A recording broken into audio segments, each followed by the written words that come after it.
El orden de intervención va a ser así. Va a empezar nuestro amigo, compañero Jesús Rodríguez. Él es miembro del Círculo Podemos de Cádiz y de la Marea Verde. Es un gran activista y además es profesor de economía. Él nos va a introducir, va a hacer un análisis puramente de lo que es la deuda. Nos va a hacer entender muchas cuestiones que muchas personas como yo no acabamos de asimilar y ayudarnos a desenmascarar aquella que es legítima, la ilegítima sobre la legítima. Me gustaría comentar sobre el tema de la deuda y la importancia de esta discusión. Es que yo creo que hay momentos en la economía, en la política, en la historia, en las que las clases dominantes, las minorías dominantes, no siempre utilizan las mismas herramientas para establecer las reglas del juego, ¿no?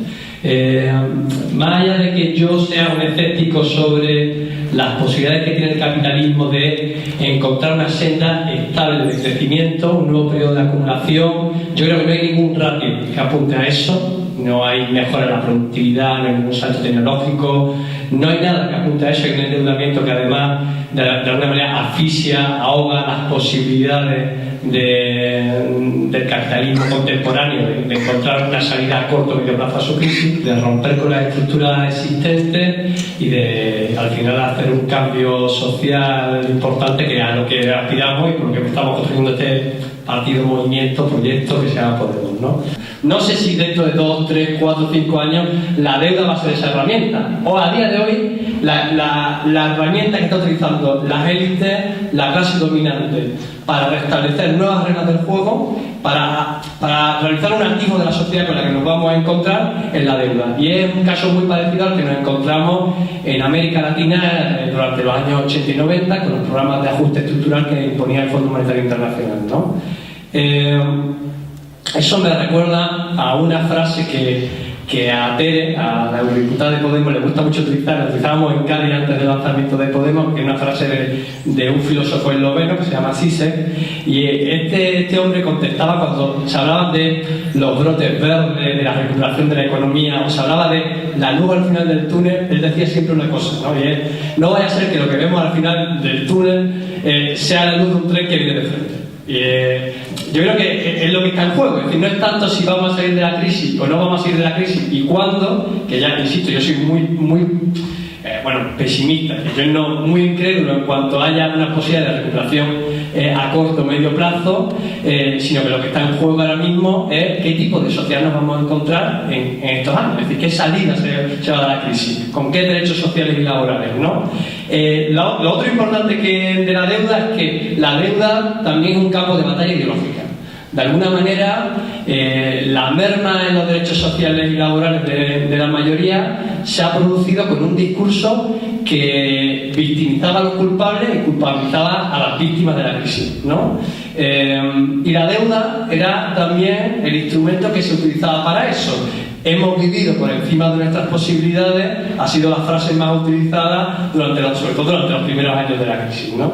Yo creo que cuando hablamos de deuda, de su origen, de su desarrollo y de quién debe o no debe pagar esa deuda, al final estamos hablando de eso, de quiénes son los que han vivido por encima de sus posibilidades, que realmente parece que siguen siendo los mismos que siguen viviendo por encima de sus posibilidades y que están construyendo un modelo de sociedad a través de la aplicación de estas políticas que les va a permitir eso, a no ser que planteemos una alternativa encima, ¿no?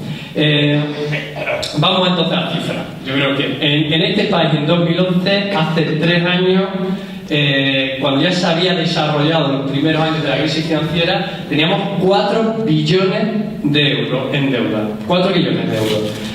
Es una deuda impagable. 4 billones de euros no se puede pagar. Es el 400% del PIB. Realmente hay un problema de deuda en este país. Pero en ese mismo año hay que decir que solo el 16% de esa deuda, solo el 16% era deuda pública. El resto era deuda privada. Teníamos una deuda en torno al 60-65% del PIB, hoy está en el 100% del PIB, 3 años después, ya está en el 100% del PIB. Teníamos una deuda muy por debajo de la media de la Unión Europea, muy por debajo de países con problemas graves de deuda pública, pero también por debajo de los países que nos decían que teníamos mucha deuda pública y que teníamos que ajustar sobre el presupuesto público. Es decir, teníamos menos deuda pública en porcentaje que países como Francia, como Alemania. Entonces yo creo que eso es significativo de qué es lo que ha pasado con la deuda pública en estos 3 años. Esa es la pregunta, porque al comienzo de la crisis no teníamos un problema grave de deuda pública, no era así. ¿Cómo se distribuía el resto de la deuda? Pues el 21% de esa deuda era deuda de la familia, y el 60 y tantos % restante era deuda de las empresas, financieras y no financieras. Pero claro, las financieras, me refiero al conjunto del sector financiero, fundamentalmente a los bancos, que eran precisamente los que tenían más deuda, y por lo tanto, si alguien ha vivido por encima de sus posibilidades y se han endeudado por encima de sus posibilidades, eran los bancos. Hay que decir, con el endeudamiento de la familia, que insisto, era la segunda partida de la deuda de menor a mayor importancia, bueno, yo creo que todos aquí lo recordamos, que durante el boom inmobiliario, mientras los salarios estaban congelados todos los años, el precio de la vivienda sufría ascenso vertiginoso, y no había otra forma de acceder a la vivienda que a través del endeudamiento. No había otra manera, porque además durante los años del ladrillazo las VPO caían, no se intervenía para nada en partes de alquiler público que hicieran que los precios se contuvieran, porque de hecho todas las administraciones y todos los gobiernos promovieron el ascenso de los precios del sector inmobiliario, y por lo tanto era normal que las familias, para poder acceder a la vivienda cuando los salarios reales estaban congelados, solo pudieran acceder a través del endeudamiento, ¿vale? Con lo cual ese era el panorama a mitad, o sea, de la crisis. Si llevamos 6 años de crisis, pues en 2011 ese era el panorama, no era otro. ¿Qué ha pasado desde entonces hasta ahora? ¿Por qué este desarrollo tan vertiginoso de la deuda pública? Bueno, y entonces empezaremos a impugnar la deuda, ¿no? Si esta deuda es legítima, no es legítima, es odiosa, debemos pagarla, no debemos pagarla, es nuestra, ¿no? Bueno, pues, ¿qué ha pasado en estos años? Bueno, lo primero que ha pasado ha sido un rescate bancario enorme. Se puede estimar, en función de las cifras que cojamos o no cojamos, pero más o menos, yendo al mismo FROB, que la inyección en distintos tipos de rescate hacia la banca privada desde el sector público ha sido de 250.000 millones de euros. Es decir, el 25% del PIB. ¿Qué es lo que ha pasado durante estos años? Pues que, efectivamente, la banca privada, que tenía una deuda enorme, y que además parte de esa deuda la tenía con la banca francesa, alemana, holandesa, etcétera, etcétera, pues imponía ajustes enormes en las cuentas públicas y en el gasto público de este país para que pudiéramos dejar un huequito y absorber las deudas de la banca privada. Quiero comentar con esto una cosa, y es que he dicho antes que mientras las familias se endeudaban para poder acceder a una vivienda, en esos años del boom del ladrillo, todas las administraciones y el Banco de España y el Banco Central Europeo animaban a la banca española a conceder crédito de manera muy irresponsable, muy irresponsable. De hecho, durante esos años, el coeficiente de reserva, os cuento lo que es, una cosa muy chorra, es decir, del dinero que tenéis depositado en los bancos, los que tengan dinero depositado en los bancos en estos momentos difíciles, ¿no?, de tener ahorro, pero los que tenéis dinero depositado en los bancos, un porcentaje lo reserva la banca por si todos acudís al banco a demandar vuestros ahorros, ¿vale? El resto se mueve para la actividad financiera, que es con la que la banca obtiene beneficios. En eso llegó, el coeficiente de reserva llegó hasta en el 2%. O sea, solo había 2 de cada 100 euros depositados por la gente en ahorro. Y eso se hacía con el permiso del Banco de España y del Banco Central Europeo. Porque la idea era hacer de la banca el negocio más rentable, de la banca final el negocio más rentable del mundo, como lo fue durante algunos años. Durante esos años se repartieron beneficios y dividendos espectaculares que están hoy en los yates, en los coches de lujo, en los bolsillos de esa gente, pero después, claro, algunos dejaron deudas enormes. y entonces había que acudir a pagarla con dinero público. ¿Por qué? Porque parte también del dinero que prestaban esos bancos era dinero que a su vez pedían prestado a los bancos del centro de Europa, ¿vale? Entonces, bueno, pues por esa parte hemos engrosado la deuda pública. Claro, hemos engrosado la deuda pública ¿a costa de qué? De reducir enormemente el gasto público en partidas que son esenciales. Servicios públicos como la educación, como la sanidad, pero bueno, como otros servicios públicos se han laminado para poder inyectar dinero a la banca privada a cambio de nada, además. Con lo cual se ha destruido empleo público, se ha incapacitado al Estado para hacer inversiones públicas y todo ello para, de alguna manera, salvar a los que sí han vivido por encima de sus posibilidades durante muchos años. Por eso yo creo que el discurso de la deuda, el debate de la deuda, me parece que es el debate hoy esencial si queremos dar una salida favorable a unos u otros, y también es un debate esencial para ver quién realmente han sido los responsables de la situación en la que nos encontramos. La segunda razón por la que yo pienso también que hemos engrosado la deuda pública tiene que ver con la estructura fiscal de nuestro país. Nosotros tenemos una estructura fiscal que hace que ingresemos poco en materia de impuestos, pero además gastamos mucho menos en términos medios de gasto público que países que están mucho mejor que nosotros, pero ha sido un déficit histórico. En este país el gasto público nunca ha sido excesivo, no es verdad. Cosas como se utiliza o no se utiliza, pero no es verdad que el gasto público en este país ha sido excesivo. De hecho, el gasto público en este país está muy por debajo del gasto público de los países que están en mejores condiciones. Con lo cual no puede ser que el gasto público sea el detonante de la crisis, no es verdad. Pero además es que en este país tenemos una estructura fiscal que recauda poco, pero recauda injustamente. Y además, durante la década pasada, la estructura fiscal regresiva, es decir, injusta, que cargaba mucho más a los que menos tienen, eso se ha ido acelerando. Os doy un dato. En este país, el 84% de los ingresos fiscales recaen sobre las rentas del trabajo. Yo creo que es el dato claro, es decir, nosotros, la gente que vivimos del trabajo, los que tenemos renta del trabajo, no tenemos el 84% de la riqueza de este país. En cambio, pagamos el 84% o aportamos el 84% de los ingresos de este país, de los ingresos fiscales de este país. De alguna manera, el Estado ha servido para todo lo contrario que dice que sirve. De alguna manera era un redistribuidor de riqueza, ¿no? Cobraba a los que más tenía y pues otorgaba una especie de salario indirecto a través de servicios públicos a los que menos tenían. En este país ha sido al revés. Es decir, en este momento quienes pagan más impuestos son los que menos tienen, y sirve para los rescates bancarios, para dar subvenciones, donaciones al capital, etcétera, etcétera, etcétera.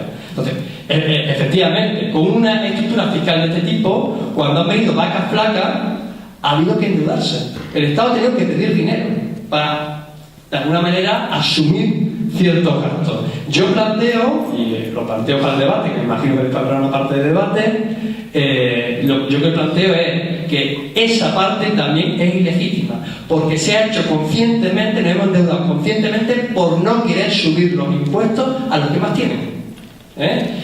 Os pongo otro ejemplo que también ilustra esto. En este país, las grandes empresas, sabéis que el impuesto sobre sociedades, aunque se va a modificar, antes estaba en el 35% del beneficio. Es decir, del beneficio que obtiene una sociedad anónima, se tiene que pagar el 35% de impuestos. Lo que se estima de media es que las grandes empresas, gracias a subvenciones y a toda una serie de mecanismos de ingeniería fiscal, están tributando al 12,5% de media. Es decir, menos que lo que tributa un trabajador. Menos. Claro, cuando tenemos problemas de ingresos, el no haber querido apretar las tuercas a esta gente y haber preferido el endeudamiento como vía, y encima para además el rescate bancario y otra serie de cosas, me parece que deberíamos tenerlo en cuenta a la hora de calcular qué parte de la deuda debemos pagar, qué parte es nuestra y qué parte no. La tercera cosa que a mí me parece que es importante también para valorar el crecimiento del montante de la deuda pública tiene que ver con el propio negocio de la deuda pública. La deuda pública es en sí un negocio, y os pongo un ejemplo. Los mismos bancos que reciben rescates bancarios, los mismos bancos en el sur de Europa, cuando los estados se han tenido que endeudar, son los que después han prestado a los estados. Yo te doy el dinero, te lo regalo, a mí me hace falta porque me tengo que endeudar porque no tenía para regalártelo, y entonces ¿a quién se lo pido? Te lo pido a ti mismo. O sea, la deuda pública se ha convertido en un negocio estupendo, pero además es un negocio estupendo también por otra cosa, y es que en Europa, gracias al Tratado de Maastricht, el Banco Central Europeo no puede, eso está ahora en discusión, pero no puede prestar directamente a los estados. Entonces, ¿cómo se hace? Pues el Banco Central Europeo presta dinero a los bancos, a los grandes intermediarios financieros, y estos a su vez prestan a los estados. Durante algún momento el Banco Central Europeo prestaba a los bancos al tipo de interés del 1,6% y estos prestaban a los estados, en nuestro caso, en torno al 5 o al 6%. Bueno, claro, era la deuda pública un negocio muy rentable durante mucho tiempo, y eso suponía que tuviéramos que en algún momento aceptar negociaciones, volver a endeudarnos para tener liquidez, para poder pagar el servicio de la deuda, los intereses de la deuda. Por lo cual yo lo que planteo también es que me parece que haber hecho del negocio de la deuda parte de la piedra angular de la gestión durante los momentos más duros de la crisis de la deuda en este país, a mí me parece que genera un volumen de deuda que yo creo que es ilegítima también. Es ilegítima, pues después los compañeros van a entrar en los términos legítima y odiosa, pero claro, cuando todo eso lo que ha supuesto es el sacrificio de miles de empleos sacrificados en el sector público, con el consiguiente, además, atasco en una generación que ya no va a encontrar espacio en el empleo público, se tiene que marchar de este país a pesar de la preparación, etcétera, etcétera, etcétera, ¿no? Es decir, cuando eso pasa, cuando además mucha gente, además de perder su puesto de trabajo, su salario directo, ya no tiene ciertas coberturas con las que antes podría subsistir, tiene que entonces venderse mucho más barato en el mercado de trabajo, buscarse la vida de otra manera, me parece que son políticas que nosotros podríamos decir que son criminales. Es decir, esto ha sido un crimen social, y un crimen social para satisfacer la voracidad de un sector que realmente no ha aportado nada a este país, ¿no? Yo creo que de alguna manera ese debate debe estar. Entonces, para mí son las tres explicaciones fundamentales, por no decir, no sé si los compañeros después lo quieren comentar, pero bueno, lo lanzo un poco por aquí. Sabéis que durante un tiempo también tuvimos que pagar la deuda muy alta porque las agencias de calificación de deuda, cuando piensan que tú eres un mal pagador, lo que hacen es que al final presionan a los prestatarios, a los prestadores, para que te financien un interés más alto. Si tú eres mal pagador, pues tenías que subir el interés porque tenías que poner una prima de riesgo, ¿no? Bueno, gran parte de las agencias de calificación de deuda, o gran parte no, las grandes agencias de calificación de deuda no son agencias de calificación neutras. Tienen intereses, acciones compartidas, a su vez, con los que después te van a prestar.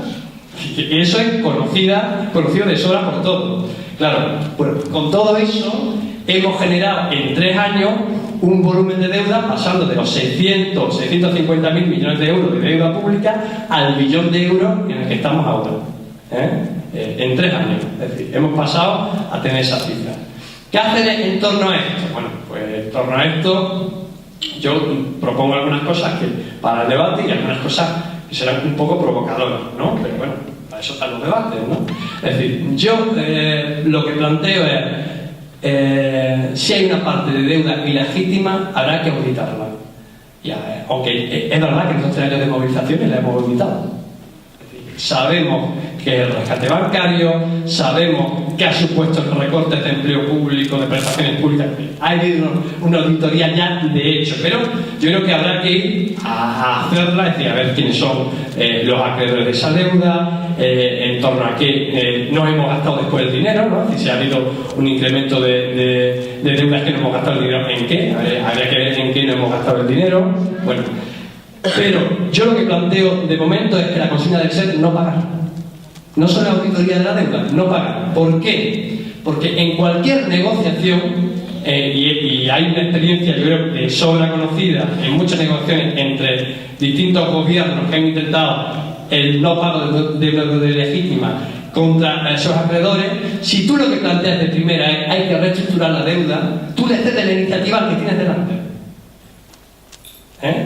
Con lo cual al final acabará reestructurando una deuda y pagando más intereses con el paso del tiempo, que es lo que le pasó a gran parte de los países de América Latina en su momento, asfixiando sus economías y con el coste social y ambiental que se supone, etcétera, etcétera. Yo lo que digo es, si en este momento hay un país, y para eso hace falta movilización, tejido social, no solo un gobierno, no solo echar votos en una urna, hace falta que este sea un debate ciudadano real, extendido, con gente movilizada en la calle y demás. Pero si hay un país que dice yo no pago la deuda, quien tiene enfrente al final acaba siendo más débil. Se sienta contigo a negociar. Si tú tienes títulos de deuda pública de nuestro país y yo digo que no voy a pagar la deuda, ¿cuánto va a valer tus títulos de deuda pública al día siguiente? ¿A quién se los vas a colocar? A nadie. Vas a estar deseando sentarte conmigo a negociar esos títulos de deuda pública. Si yo digo que voy a pagar de primera, la iniciativa la vuelves a tener tú en la negociación. Entonces, yo creo que es importante esa consigna. De momento, en 3 años hemos pasado de 600.000 a 1 billón de euros de deuda. Nosotros pensamos que hay una parte ilegítima, irresponsable, odiosa, y entonces no pagamos. Y esa debe ser una consigna que se extienda. No es nuestra deuda, nos estamos comiendo la deuda de otros, de los que han vivido por encima de sus posibilidades. Esta debe ser la consigna. Y hay países como Ecuador, yo no soy un simpatizante precisamente del gobierno ecuatoriano, pero que gracias a por no tener este tipo de iniciativa redujeron su deuda pública entre un 60 y un 80% en su momento. Fijaos si nosotros redujéramos nuestra deuda pública en ese montante. La segunda cosa que yo planteo, me parece que es obvia, que es una reforma fiscal mucho más progresiva. Es decir, hay que cambiar la estructura fiscal de este país de arriba abajo, ¿no? Eso no va a ser fácil tampoco, Y la tercera cosa que yo voy a proponer, y esta sí es más polémica, tiene que ver con qué hacemos con la banca privada. Yo lo que planteo es la nacionalización del conjunto de la banca privada. Y sé que esto es polémico, ¿vale? Pero bueno, que cambiar un país necesita de cierta polémica. Si siempre vamos a decir lo que agrada a uno los oídos, pues no avanzamos. Un sistema financiero no es otra cosa que buscar intermediarios entre quienes tienen el ahorro y entre quienes van a pedir préstamos para invertir o para consumir. Un sistema financiero es el intermediario, no es otra cosa. Entonces, en todo país, en todo sistema económico, tendrá que haber intermediarios. Porque hay gente que ahorra, que no gasta en el mismo momento, y hay gente que necesita invertir y pide para consumir. Bien. La cuestión clave es, ¿ese intermediario debe ser privado o puede ser público? Si nosotros solo nacionalizamos los bancos que tienen peor sus balances, no estoy planteando nacionalizar el ahorro, la gente que sigue con su ahorro. Lo que estoy diciendo es, el intermediario tiene que ser controlado. El ahorro de un país tiene que estar a disposición de las necesidades de consumo y de inversión de un país. El ahorro de un país no puede estar a disposición del afán de lucro, de negocio especulativo de una minoría. Si eso sigue así, nunca arreglaremos el problema de fondo.